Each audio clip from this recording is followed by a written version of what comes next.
কথিকা 2 চ্যানেলের পক্ষ থেকে আপনাদের সবাইকে স্বাগত জানাচ্ছি।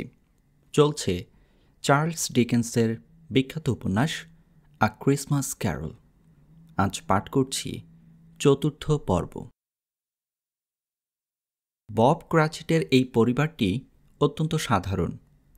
খুব ভালো একটা জামা কিংবা ওয়াটারপ্রুফ জুতোও নেই কারো, কিন্তু সেটা নিয়ে কারো কোনো অভিযোগ নেই, বরং নিজেদের যেটুকু আছে সেটুকু নিয়েই তারা সুখী। এতক্ষণের আনন্দ শেষে একে একে উঠতে লাগলো সবাই। মশাল থেকে তাদের উপর সুগন্ধি ছড়িয়ে দিতে লাগলো ভূত। কিছু দেখতে না পেলেও হাসিতে উদ্ভাসিত হয়ে উঠল প্রত্যেকের মুখ, যতক্ষণ দেখা যায় টাইনি টিমের দিকে তাকিয়ে রইলেন স্ক্রুজ। আবার রাস্তায় এসে দাঁড়ালো দুজনে। ভীষণ তুষারপাতের ফলে ইতোমধ্যে আঁধার নেমেছে চারপাশে। প্রতিটি বাড়ি থেকে ভেসে আসছে বাচ্চাদের চিৎকার। এক আত্মীয় যাচ্ছে আরেক আত্মীয়ের বাড়ি। এরপর কোনো রকম সংকেত না দিয়ে ভূতটা গিয়ে হাজির হল নিরানন্দ এক মুরল্যান্ডে। চারপাশে ছড়ানো প্রকাণ্ড প্রকাণ্ড পাথর দেখলে মনে হয় এটা যেন দৈত্যদের গোরস্থান। চারদিকে নজর বোলালেন স্ক্রুজ। শ্যাওলা, ফার্জ আর লম্বা লম্বা ঘাস ছাড়া আর কিছুই নেই। এইমাত্র অস্ত গেছে সূর্য, পশ্চিম দিকে ছড়িয়ে আছে তার শেষ রক্তিম রশ্মিটুকু। এটা কোন জায়গা জানতে চাইলেন স্ক্রুজ। এখানে খনি শ্রমিকেরা থাকে, এরা কাজ করে মাটির নিচে, বলল ভূত। কিন্তু এদের সবাই আমাকে চেনে, ওই দেখো। আলো দেখা যাচ্ছে একটা কুঁড়ে ঘরের জানালায়। দুজনেই এগিয়ে গেল সেদিকে। ভেতরে ছেলেপুলে নাতি নাতনি নিয়ে আগুনের পাশে বসে আছে এক বুড়ো আর এক বুড়ি। সবার পরনে ছুটির পোশাক। গুনগুন করে ক্রিসমাসের গান গাইছে বুড়ো। গানটা খুব পুরনো, তার ছেলেবেলায় শেখা। এখানে দেরি করল না ভূতটা। স্ক্রুজকে নিয়ে সে উড়ে চলল মুরল্যান্ডের উপর দিয়ে। একটু পরেই কানে তালা লেগে গেল প্রচণ্ড শব্দে। সব হয়ে নিচের দিকে তাকাতেই স্ক্রুজ দেখতে পেলেন সমুদ্র। তীর থেকে প্রায় 1 লিগ দূরে নিঃসঙ্গ একটা লাইট হাউস। আগাছায় স্তূপীকৃত হয়ে আছে লাইট হাউসটার গোড়ায়। আশেপাশে উড়ে বেড়াচ্ছে সামুদ্রিক পাখি। লাইট হাউসের ভেতরে একটা টেবিলের দুপাশে বসে আছে দুজন লোক। সস্তা মদ খেতে খেতে মেরি ক্রিসমাস জানাচ্ছে একে অপরকে। এখানেও বেশি দেরি করল না ভূতটা। শা শা করে উড়ে চলল কালো জলরাশির উপর দিয়ে। কিছুক্ষণ পর তারা গিয়ে দাঁড়ালো একটা জাহাজের চালকের পাশে। জাহাজের সমস্ত কর্মচারী নিজের নিজের দায়িত্ব নিয়ে ব্যস্ত, কিন্তু তার ফাঁকে ফাঁকেই তারা গাইছে ক্রিসমাসের গান। কেউ বা গলা নামিয়ে তার সহকর্মীকে শোনাচ্ছে বিগত দিনের কোনো ক্রিসমাসের গল্প। দূরের আত্মীয় স্বজনদের কথা স্মরণ করছে তারা। ভাবছে আজকের দিনে আত্মীয় স্বজনেরাও নিশ্চয়ই স্মরণ করছে তাদের। ঢেউয়ের শব্দ শুনতে শুনতে স্ক্রুজ ভাবছিলেন আজকের উড়ে আসার কথা। হঠাৎ প্রাণখোলা হাসির শব্দে চমকে উঠলেন তিনি। আরও চমকালেন যখন খেয়াল করলেন যে হাসিটা তার ভাগ্নের। চোখ তুলে তাকাতেই নিজেকে তিনি আবিষ্কার করলেন আলোয় পরিপূর্ণ একটা ঘরে। পাশেই হাসি মুখে দাঁড়িয়ে আছে ভূতটা। হা হা হাসছে স্ক্রুজের ভাগ্নে। হা হা হা হা। পৃথিবীতে খুব কম লোকই বুঝি এভাবে হাসতে পারে। হাসির দমকে সারা শরীর কাঁপছে থরথর করে। তার স্ত্রীও হাসছে তার সাথে সাথে। ক্রিসমাস উপলক্ষে তাদের যেসব বন্ধু বান্ধব একত্রিত হয়েছে, কম যাচ্ছে না তারাও। হা হা হা হা হা হা হা হা। তার মতে ক্রিসমাস একটা বাজে ব্যাপার, বলল স্ক্রুজের ভাগ্নে। কথাটা তিনি শুধু বললেন না, মনে প্রাণে বিশ্বাস করেন। হা হা হা হা হা। ছি ছি, কি লজ্জার কথা, বলল ভাগ্নে বউ। মেয়েটি সত্যি সুন্দরী। ছোট্ট মুখমণ্ডলে ছোট্ট মুখটি দেখলে মনে হয় ঈশ্বর যেন এটা সৃষ্টি করেছেন চুমু খাবার জন্যে। খুদে খুদে কয়েকটা তিল আছে চিবুকে। হাসলে সেগুলো যেন একটার সাথে আরেকটা একাকার হয়ে যায়, টোল পড়ে গালে। ঝকমক করছে চোখ জোড়া। সব মিলিয়ে তার সৌন্দর্য যেন হাতছানি দিয়ে ডাকে। আসল কথা হচ্ছে, বলল স্ক্রুজের ভাগ্নে, ভারী হাস্যকর বুড়োটা। তিনি নিশ্চয়ই খুব ধনী, বলল ভাগ্নে বউ। অন্তত তুমি আমাকে এতদিন ধরে সে কথাই বলে এসেছ। তিনি ধনী হলেই বা কি, আর না হলেই বা কি, বলল স্ক্রুজের ভাগ্নে। ওই টাকা তো তার কোনো কাজে আসবে না। ওই টাকা দিয়ে কোনো ভালো কাজ করতে উনি রাজি নন। ওকে মনে হয় এক মুহূর্ত সইতে পারবো না আমি, বলল ভাগ্নে বউ। তার বোনগুলো এবং অন্য মেয়েরাও ব্যক্ত করল একই মত। আমি পারবো, বলল ভাগ্নে। আসলে তার জন্যে আমার দুঃখ হয়। আমি ইচ্ছে করলেও তার উপর রাগ করতে পারবো না। ঝোঁকের মাথায় কাজ করেন উনি, আর সেজন্যে শাস্তিও পান যথেষ্ট। এই যে আমি নিজে গিয়ে বারবার বলা সত্ত্বেও উনি আসলেন না, এতে ক্ষতি হলো কার? চমৎকার একটা ডিনার থেকে বঞ্চিত হলেন নিজেই। হ্যাঁ, ডিনারটা সত্যি চমৎকার ছিল, বলল ভাগ্নে বউ। এবারেও সবাই একমত হলো তার সাথে। শুনে খুশি হলাম যে, বলল ভাগ্নে। রান্নাটা ভালো হয়েছিল। আমার আবার কম বয়সী হাউসকিপারদের উপর খুব একটা ভরসা নেই। তুমি কি বলো টপার? টপারের অবশ্য তখন ঠিক জবাব দেওয়ার মতো অবস্থা নয়। গভীর মনোযোগের সাথে সে লক্ষ্য করছে ভাগ্নের এক শেলিকাকে। কোনো মতে শুধু বলল যে পৃথিবীতে অবিবাহিতদের চেয়ে দুর্দশাগ্রস্ত আর কেউ নেই, সুতরাং এই ধরনের প্রশ্নের জবাব দেয়া তাদের সাজে না। টপারের কথা শুনে চোখ মুখ লাল হয়ে গেল ভাগ্নের গোলগাল শেলিকাটির। ওর কথা বাদ দাও, বলল ভাগ্নে বউ। কোনো কথাইও ঠিকমতো শেষ করে না, আজব লোক। তার চেয়ে তুমি কি বলছিলে বলো। স্ক্রুজের ভাগ্নে আবার ফেটে পড়ল হাসিতে। এরকম হাসি বড় সংক্রামক, যোগ না দিয়ে পারা যায় না। তবু অতি কষ্টে নিজেকে সামলে গম্ভীর হয়ে রইল শেলিকা, আর তাই দেখে অন্যেরাও সামলে নিল নিজেদের। আমি বলতে চাইছিলাম, বলল ভাগ্নে, আমাদের এখানে এলে তো মামার কোনো ক্ষতি হতো না, বরং সুন্দর কিছু সময় কাটত তার। আমাদের প্রতি বেশ একটা বিতৃষ্ণা আছে তার, কিন্তু অনেক ভেবেও তার কোনো কারণ খুঁজে পাইনি। তবে আসুন আর নাই আসুন, আসতে আমি বলবই, প্রতি বছর বলবো, কারণ তাকে দেখলে কেন যেন করুণা হয় আমার। তাছাড়া আমার এখানে না এলেও প্রতি বছর ক্রিসমাসের মাহাত্ম্য শুনতে শুনতে তিনি যদি কিছুটা শুধরে যান, তাহলে মন্দ হয় না। গতকাল আমি যে কথাগুলো বলেছি তাতে মনে হয় মোটামুটি নাড়া খেয়েছেন উনি। স্ক্রুজকে নাড়া দেবার কথা শুনে হাসিতে ফেটে পড়ল অতিথিরা। কিন্তু ভাগ্নেটি সত্যি খুব ভালো মানুষ। এই হাসিতে একটুও অপমানিত বোধ করল না, বরং সেও যোগ দিল সবার সাথে। এরপর শুরু হলো গান। সবাই, বিশেষ করে টপার বেশ ভালো গায়। সুরের দুরহতম জায়গায় গিয়েও কপালে শিরা ফুলে ওঠে না তার। ভাগ্নে বউয়ের বিনার হাতটিও বেশ মিষ্টি।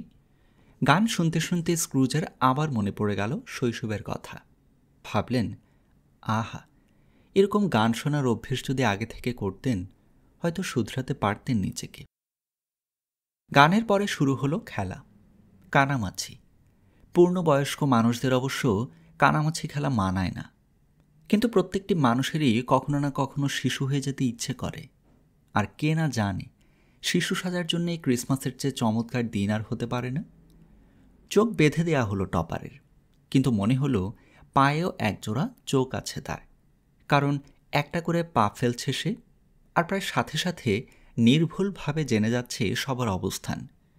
তবে কারো পিছু না নিয়ে সব সময় ছুটে যাচ্ছে সে গোলগাল শ্যালিকাটির দিকে।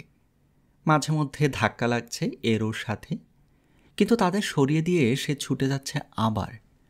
শ্যালিকাটি প্রায়ই বলছে যে এভাবে শুধুই তার পিছু নেওয়াটা ভারী দৃষ্টিকটু, কিন্তু কে শোনে কার কথা। একসময় টপার সত্যি ধরে ফেলল মেয়েটিকে, জোর করে টেনে নিয়ে গেল ঘরের এক কোণে। এমন ভাব করতে লাগলো যেন মেয়েটিকে সে জীবনে কখনো দেখেইনি, যেন তার সাথে কথা বলার চেয়ে তার আংটি আর মালা ছুঁয়ে দেখাটাই অনেক বেশি জরুরি।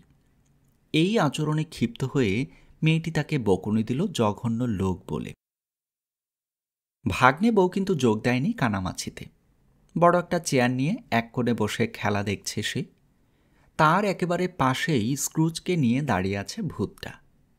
কানামাছি শেষ হতেই শুরু হলো ফোরফিটস, আর হৈ হৈ করে এই খেলাটিতে যোগ দিল ভাগ্নে বউ। চিৎকার করতে লাগলেন স্ক্রুজ, তিনিও যোগ দিতে চান খেলায়। সাবধান করে দিয়ে ভূত বলল, গলা ফাটালেও তার চিৎকার শুনতে পাবে না কেউ। স্ক্রুজ তখন অনুরোধ করলেন অতিথিরা চলে না যাওয়া পর্যন্ত এখানে থেকে যেতে। ভূত জানালো সেটা সম্ভব নয়। স্ক্রুজের কথায় রাজি না হলেও তার এই শিশুসুলভ আচরণ দেখে মনে মনে খুব খুশি হল ভূতটা। এটা একটা নতুন খেলা, বললেন স্ক্রুজ, আর ৮ ঘন্টা থাকুন এখানে, মাত্র ৮ ঘন্টা। খেলাটায় এরকম একটা জিনিসের আভাস দেবে ভাগ্নে, বলতে হবে জিনিসটা কি।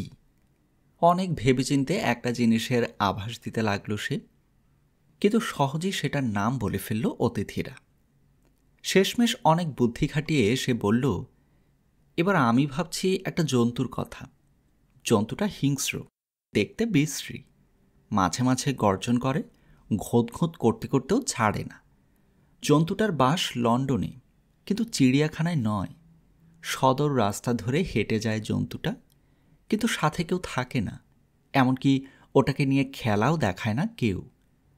তোমাদের সুবিধার জন্য বলে দিচ্ছি, এটা ঘোড়া, গাধা, গরু, বলদ, বাঘ, কুকুর, শুয়োর, বিড়াল কিংবা ভালুক নয়। এবার বলো দেখি এটা কোন জন্তু? একের পর এক জবাব দিতে লাগলো সবাই, কিন্তু কারো জবাব সঠিক হলো না। এক একটা ভুল জবাবের সাথে সাথে হাসির মাত্রা বেড়ে গেল ভাগ্নের।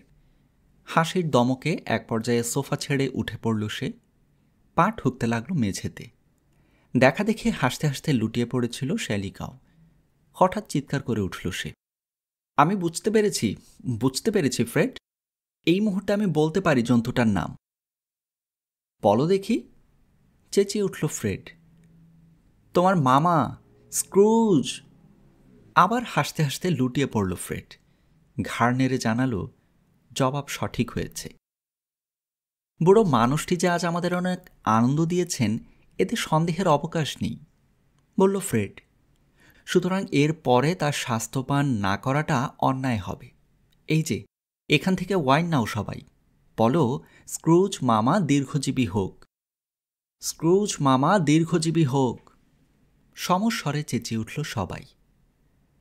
ক্রিসমাস আর নববর্ষের শুভেচ্ছা বুড়োকে, যেমনই হোক না কেন সে, বলল ভাগ্নে। ভাগ্নের কথা শুনে স্ক্রুজের মনটা আনন্দে আপ্লুত হয়ে উঠল। আর একটু সময় পেলে তিনি হয়তো ধন্যবাদ জানাতেন এখানকার সবাইকে, কিন্তু সে সুযোগ আর তাকে দিল না ভূতটা। ফ্রেডের কথা শেষ হবার সাথে সাথে উধাও হয়ে গেল পুরো বাড়িটা। স্ক্রুজকে নিয়ে আবার এগিয়ে চলল ভূত। অনেক জায়গায় গেল তারা, দেখল অনেক মানুষ। তবে যে দৃশ্যই দেখল প্রত্যেকটাই শেষ হলো আনন্দের মধ্য দিয়ে। রোগীর বিছানার পাশে গেল তারা, গেল জেলখানায়, হাসপাতালে, গরিব মানুষের বাড়ি। শত দুঃখ কষ্টের মধ্যেও সর্বত্রই ছড়িয়ে আছে খুশির একটা আমেজ। রাতটা অত্যন্ত দীর্ঘ মনে হল। স্ক্রুজ বুঝতে পারলেন না ভূতেদের আগমন ভিন্ন ভিন্ন রাতে হলেও আসলে এসব ঘটনা এক রাতেই ঘটছে কিনা। অদ্ভুত একটা ব্যাপার চোখে পড়েছে তার। ভূতের সাথে ঘুরে বেড়ানোর এই সময়টুকুর মধ্যে তার নিজের কোনো পরিবর্তন না হলেও ভূতটার বয়স যেন অনেক বেড়ে গেছে। পরিবর্তনটা লক্ষ্য করলেও কোনো উচ্চবাচ্য অবশ্য তিনি করলেন না, কিন্তু এক 12th নাইট পার্টি থেকে ফিরে যখন দেখলেন ভূতটার চুল পেকে গেছে, আর চুপ করে থাকতে পারলেন না স্ক্রুজ। ভূতদের আয়ু কি খুব কম? জানতে চাইলেন তিনি। পৃথিবীতে আজই আমার শেষ রাত, জবাব দিল ভূত। আজই? আর্তনাদ বেরিয়ে এলো স্ক্রুজের গলা চিরে। হ্যাঁ, মাঝরাতে। ওই শোনো, আর দেরি নেই। আশেপাশেই কোথায় যেন বেজে উঠল ঘড়ি। 11:15।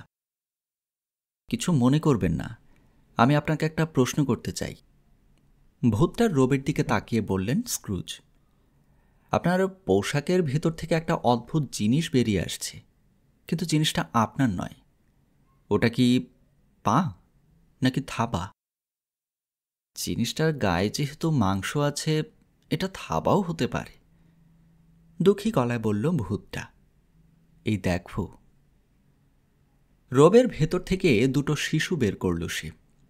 কুৎসিত তাদের চেহারা। মাটিতে হাঁটু গেড়ে বসল দুজনেই, আঁকড়ে ধরল রবের একটা প্রান্ত। দেখো মানুষ, তাকাও এদের দিকে, দেখো দেখো, চেঁচিয়ে উঠল ভূতটা। একটা ছেলে আর একটা মেয়ে, পাণ্ডুর কৃশ শরীর, বিকৃত চোখে মুখে নেকড়ের বন্যতা, মুখ এমনই শুকনো যেন কত দিন ধরে কিছু খায়নি এরা। এখন তাদের যে বয়স, তাতে দিনে দিনে ফুলের মতো বিকশিত হয়ে ওঠার কথা, অথচ ইতোমধ্যেই তাদের চেহারায় পড়েছে প্রচুর বয়সের ছাপ। বিশ্রীভাবে কুঁচকে গেছে চামড়া। যেখানে ফুটে ওঠার কথা দেবদূতের হাসি, সেখানে যেন ভ্রুকুটি হানছে দানব। সত্যি বলতে কি, দানবও এদের তুলনায় অনেক সুন্দর। প্রচণ্ড আতঙ্কে 2 পা পিছিয়ে গেলেন স্ক্রুজ। প্রাণপণ চেষ্টা করে বলতে চাইলেন শিশু দুটো সুন্দর। কথা আটকে গেল গলার মধ্যে। জীবনে অনেক মিথ্যে বলেছেন স্ক্রুজ, তবু এত বড় মিথ্যে কথা তিনি বলতে পারলেন না। ভূত? বাচ্চা দুটো কি আপনার? শেষমেশ এটুকুই তিনি বলতে পারলেন কোনো মতে। না, এরা মানুষের। শিশু দুটোর দিকে চেয়ে জবাব দিল ভূত। এই বালক হলো অজ্ঞতা, আর মেয়েটি অভাব। এদের, বিশেষ করে এই বালকটির থেকে সাবধান। এর কপালের উপর লেখা আছে মানব জাতির ধ্বংসের ইতিহাস।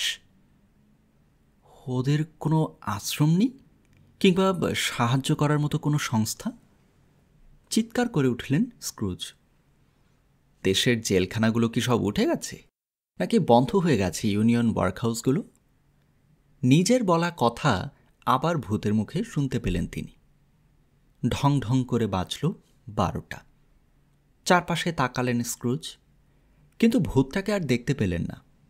হঠাৎ বিদ্যুৎ চমকের মতো তার মনে পড়ে গেল জ্যাকব মার্লের কথা।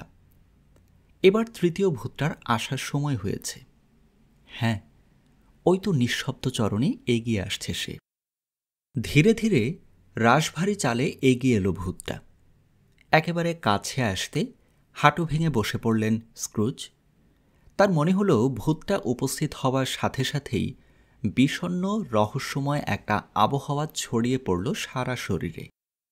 নিকষ কালো পোশাক ওটা সর্বাঙ্গে জড়ানো, শুধু প্রসারিত একটা হাত ছাড়া মাথা, মুখ কিংবা শরীরের কোনো অংশই আর চোখে পড়ছে না। কালো পোশাকটার কারণে চারপাশের আধার থেকে তাকে আলাদা করা যাচ্ছে না, যেন অন্ধকারে মিশে আছে গাঢ়তর অন্ধকার। ভূতটা বেশ লম্বা, হাঁটার মধ্যে একটা মর্যাদাপূর্ণ ভাব আছে। কোনো কথা বলল না সে, নড়ল না এক চুল। আতঙ্কিত করার মতো কোনো আচরণই সে করল না, তবু ভীষণ একটা আতঙ্ক খামচে ধরল স্ক্রুজের হৃৎপিণ্ড। আপনি কি অনাগত ক্রিসমাসের ভূত? কাঁপতে কাঁপতে বললেন তিনি।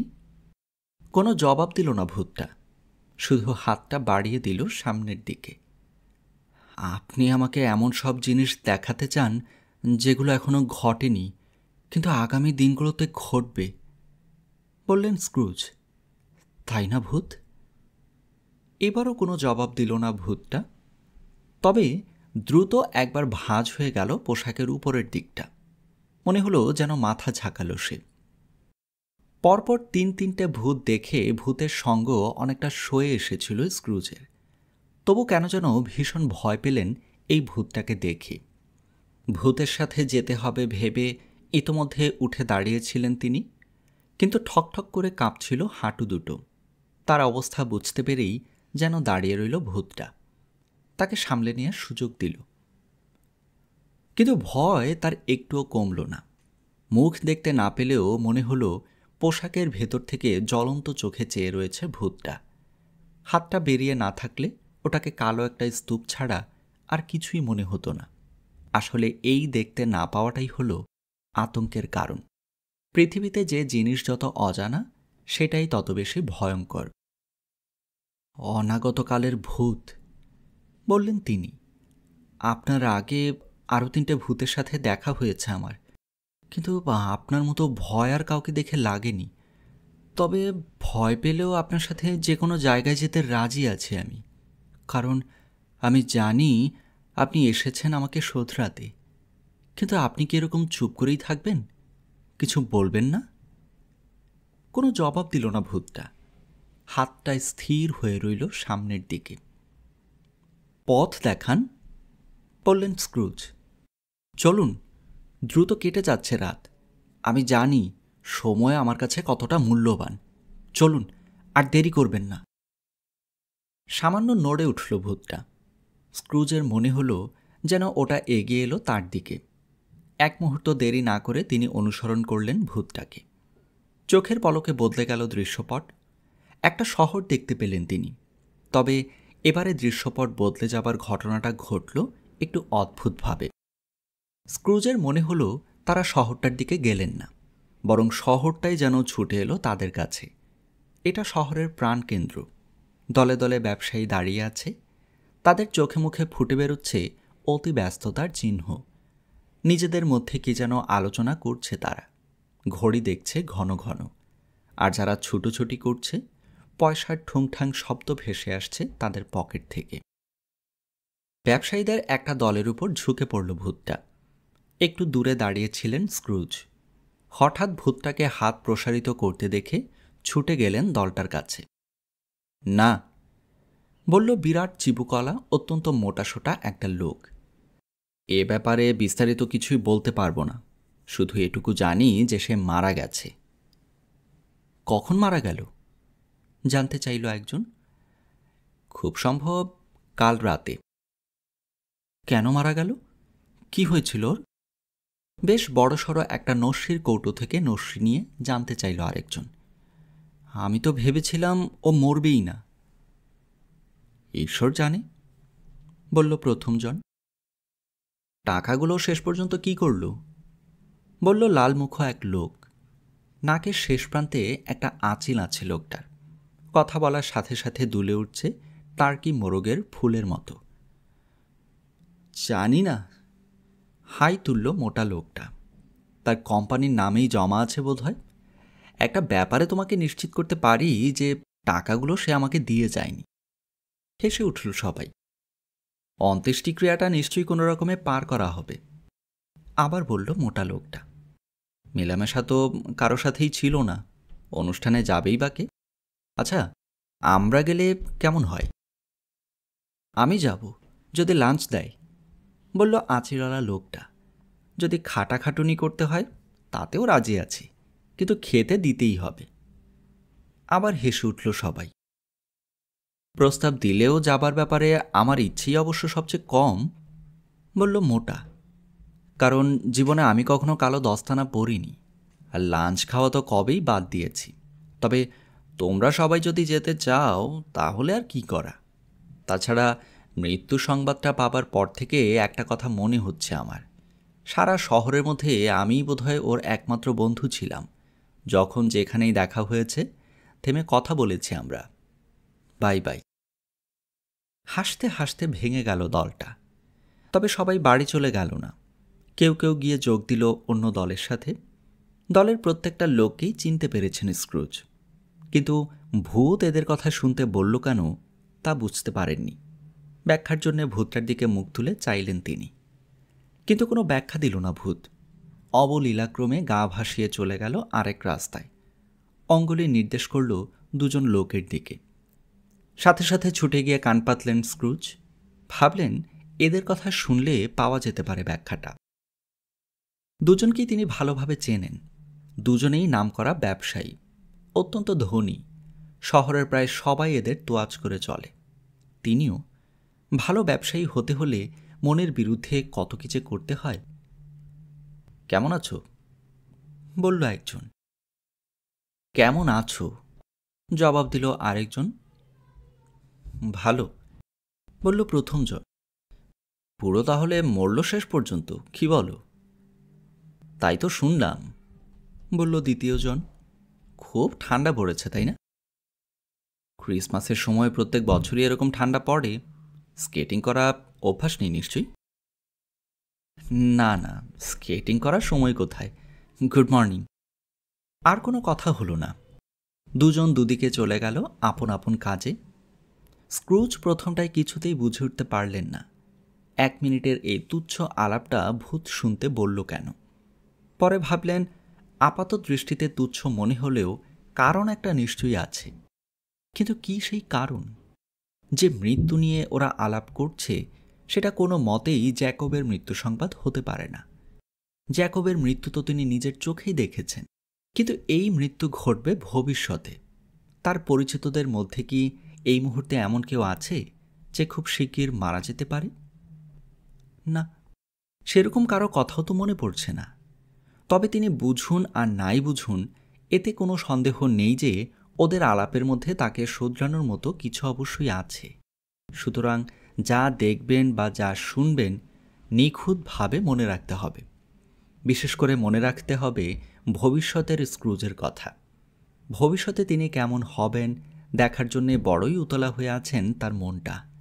এমনও তো হতে পারে যে এত চেষ্টা করেও যা বুঝতে পারছেন না তার ভবিষ্যৎ আচরণের মধ্যেই লুকিয়ে আছে সেই জটিল ধাঁধার জবাব। দিনের এই সময়টিতে তিনি যে জায়গায় দাঁড়িয়ে থাকতে অভ্যস্ত সেই জায়গাটা ভালোভাবে লক্ষ্য করলেন স্ক্রুজ। একটা লোক সেখানে দাঁড়িয়ে আছে ঠিকই, কিন্তু তার সাথে তার চেহারার কোনো মিল নেই। এছাড়া গাড়ি বারান্দা দিয়ে হুড়মুড় করে যেসব লোক ঢুকছে তাদের মধ্যেও নিজেকে খুঁজে পেলেন না। তবে এজন্যে খুব অবাক হলেন না তিনি। দেখতে পাওয়া যাবেই কখনো বা কখনো। শুধু এই যে বিরাট পরিবর্তন ঘটে চলেছে তার মধ্যে, ভবিষ্যতের স্ক্রুজকে তিনি সেই পরিবর্তিত রূপেই দেখতে চান। এতক্ষণ গভীর চিন্তায় মগ্ন ছিলেন বলে ভূতটার অস্তিত্বই ভুলে গিয়েছিলেন স্ক্রুজ। চমকে উঠে তাকাতে দেখলেন পাশেই স্থির হয়ে দাঁড়িয়ে আছে ভূতটা। আবার মনে হলো অদৃশ্য দুটো চোখ যেন চেয়ে রয়েছে জলজল করে। সারা শরীর কেঁপে উঠল তার, হাত পা অসাড় হয়ে গেল ঠান্ডায়। এবারে তিনি পৌঁছলেন শহরের অখ্যাত এক জায়গায়। এখানে আগে কখনো আসেননি, যদিও এটার অবস্থান তার জানা ছিল। এখানকার অনেক দুর্নাম তার কানে এসেছে। রাস্তাগুলো ছোট ছোট, ভীষণ নোংরা। দোকানপাট আর ঘরবাড়িগুলোর অবস্থাও করুণ। অধিবাসীরা মাতাল, অর্ধনগ্ন, কুৎসিত। রাস্তার দুপাশ দিয়ে নেমে গেছে সরু সরু গলি, প্রত্যেকটাই বোঝাই হয়ে আছে আবর্জনায়। মোট কথা, পুরো জায়গাটা জুড়ে রাজত্ব করছে দুর্গন্ধ, দুর্দশা আর অপরাধ। বেশ কিছুটা এগোতে অত্যন্ত নিচু ছাদলা একটা বাড়ির ভেতরে ছোট্ট একটা দোকান দেখতে পেলেন স্ক্রুজ। লোহা, পুরনো ন্যাকড়া, বোতল, হাড়, এমনকি নাড়ি ভুড়িও কেনা হয় এখানে। মেঝের উপর পড়ে আছে মরচে ধরা চাবের স্তূপ, পেরেক, গজাল, শেকল, কবজা, র্যাদা, লোহার পাত, বাটখারা এবং যাবতীয় রকমের পরিত্যক্ত লোহা। সব মিলিয়ে দোকানটার চেহারা এতই বিদঘুটে যে ওই ন্যাকড়া, হাড় আর পচা চর্বির স্তূপের নিচে যদি মারাত্মক বেআইনি কোনো জিনিসও থাকে সেগুলো দেখার ইচ্ছে বা ধৈর্য কারোরই হবে না। আর এসব জিনিসপত্রের মাঝখানে পুরনো ইটের তৈরি একটা চুলোর পাশে বসে আছে সাংঘাতিক বদমাস চেহারার এক লোক। বয়স 70-এর কম হবে না। পেকে গেছে মাথার চুল, 2 পা ছড়িয়ে আয়েশ করে পাইপ টানছে বুড়ো। স্ক্রুজ দোকানটায় পৌঁছার পরপরই ভারী একটা বস্তা নিয়ে সন্তর্পণে দোকানে এসে ঢুকল এক মহিলা। সে ঢুকতে না ঢুকতেই একই রকম বস্তা নিয়ে এলো আরেকজন মহিলা, আর ঠিক তার পেছনে পেছনে একটা লোক। মহিলা দুজনকে দেখে চমকে উঠল লোকটা। মহিলা দুজনও তাকে দেখে কম চমকালো না। তারপর তিনজনেই হেসে উঠল হো হো করে। বুড়ো যোগ দিল সে হাসিতে। প্রথমে বুঝে নাও ঝির জিনিস, বলল প্রথম মহিলা। তারপর আমার, তারপর আন্ডারটেকারের সাগরেদের। বুড়ো জো, আজ তোমার ভাগ্য ভালো। ভেবে দেখো, আমরা তিনজন তো অন্য দোকানেও যেতে পারতাম। যেখানেই যাও এত ভালো জায়গা আর কোথাও পাবে না। মুখ থেকে পাইপ সরিয়ে বলল বুড়ো জো। চলো বারান্দায় যাই। তুমি যেমন আমার পরিচিত, এরা দুজনও তেমনি অপরিচিত নয়। দাঁড়াও, আগে দরজাটা বন্ধ করে দিই। কি শব্দ! মরচে পড়া অনেক জিনিস আছে এখানে, কিন্তু এই কবজাগুলোর কাছে সব হার মানবে। আর এই ব্যাপারেও আমি নিশ্চিত যে অনেক হাড় থাকলেও আমার চেয়ে পুরনো হাড় এখানে একটাও নেই। কাজের কথায় আসি, তোমরা অদ্ভুত জিনিস দিতে চাও, আমিও অদ্ভুত জিনিস নিতে চাই। আমরা তৈরি হয়েছি একে অপরের জন্য। চলো চলো, বারান্দায় চলো। বারান্দা বলতে ছেঁড়া ন্যাকড়ার পর্দা ঘেরা একফালি জায়গা। তিনজনকে নিয়ে সেখানে গিয়ে একটা স্টেয়ার রড দিয়ে খুঁচিয়ে আগুন উস্কে দিল বুড়ো। তারপর পাইপের গোড়া দিয়ে বাতি কমিয়ে আবার মুখে পুড়ল পাইপটা। ইতোমধ্যে বস্তা রেখে একটা টুলের উপর গ্যাট হয়ে বসে পড়ল ঝি। কনুই দুটো হাঁটুর উপর রেখে অবজ্ঞার দৃষ্টিতে তাকালো অন্য দুজনের দিকে।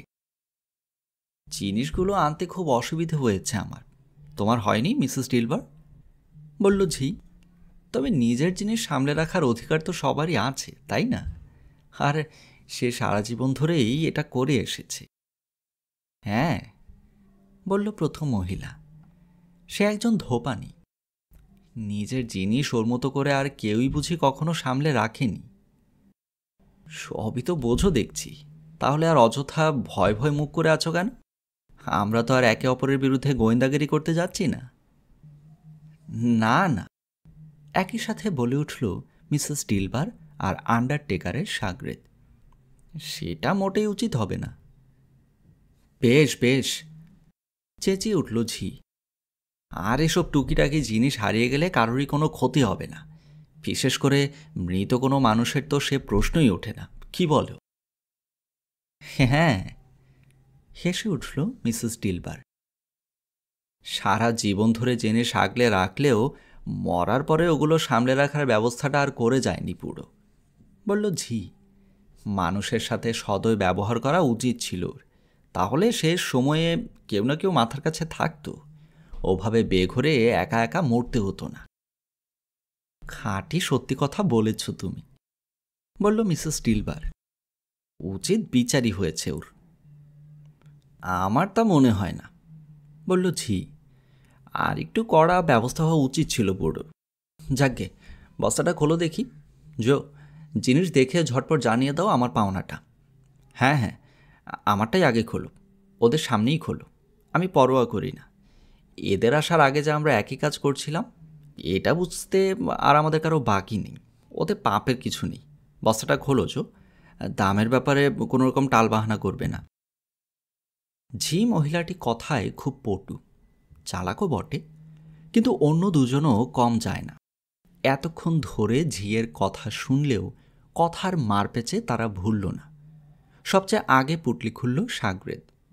খুব বেশি মাল তার নেই, গোটা দুয়েক শিলমোহর, একটা পেন্সিল কেস, একজোড়া কাফ লিঙ্ক আর কম দামি একটা ব্রোচ। বারবার জিনিসগুলো পরীক্ষা করে চক দিয়ে দেয়ালের উপর ওগুলোর দাম লিখতে লাগলো বুড়ো জো। তারপর যখন দেখল আর কিছুই নেই, চোখ করে ফেলল সে। এই যে তোমার হিসেব, বলল জো।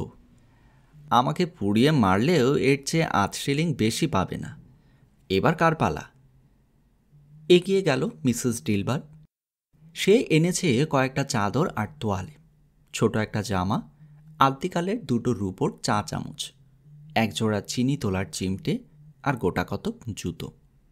একই কায়দায় এই জিনিসগুলোরও দাম হিসেব করল জো। তারপর বলল, মেয়েদের প্রতি আমি বরাবরই উদার, আর সেজন্যই ব্যবসায় উন্নতি করতে পারলাম না। যা দাম হওয়া উচিত তার চেয়ে অনেক বেশি দিচ্ছি তোমাকে। আর যদি একটা পেনিও চাও, নিজের উদারতার জন্যে আফসোস হবে আমার, এবং সেক্ষেত্রে হিসেব থেকে কেটে নেব ৮ ক্রাউন। এবার আমার জিনিসগুলো দেখো জো, বলল ঝি। বস্তা খোলার সুবিধার্থে হাঁটু গেড়ে বসল জো। বেশ কয়েকটা গেট খুলতে ভেতর থেকে বেরোলো বড় সড়ো একটা কালো বান্ডেল। এগুলোকে যেন কি বলো তোমরা? বলল জো। ও হ্যাঁ, মনে পড়েছে, বেড কার্টেন্স। হ্যাঁ, হাসতে হাসতে হাত দুটো ভাঁজ করে সামনের দিকে ঝুঁকে পড়ল মহিলা। Bed curtains? ওর মৃতদেহটা ওভাবে ফেলে রেখেই এগুলো নিয়ে এসেছো নাকি? বলল জো। না না, তা হতে পারে না। কেন পারে না? বলল মহিলা। অসুবিধাটা কোথায়? ভাগ্য নিয়েই জন্মেছ তুমি, সেই সাথে আছে সাহস, বলল জো। কেউ ঠেকাতে পারবে না তোমাকে। হাত বাড়ালেই পাওয়া যাবে এমন কোনো জিনিস নেওয়ার বেলায় হাতকে আমি বাধা দিই না, ঠান্ডা গলায় বলল মহিলা। আর ওর মতো লোকের জিনিস নেয়ার ক্ষেত্রে তো সে প্রশ্নই ওঠে না। কম্বলের উপর তেল ফেলো না জো।